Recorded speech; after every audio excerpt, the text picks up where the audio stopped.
Ikukuwento ko sa inyo ang tungkol sa isang legal pero sobrang nakaka-addict na droga na tinatawag na betel nuts. Nakita ko na itong kinakain sa southern parts ng Asia at Pacific.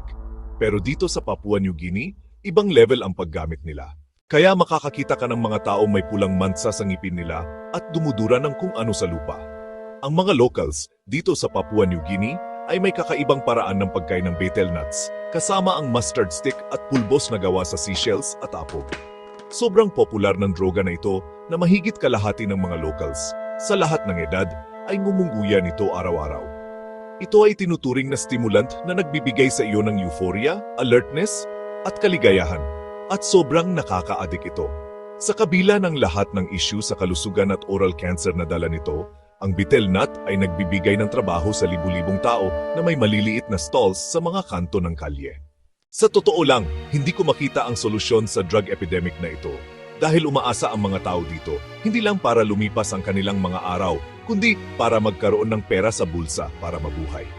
Ito ay bumubuo ng 10% ng kabuuang ekonomiya.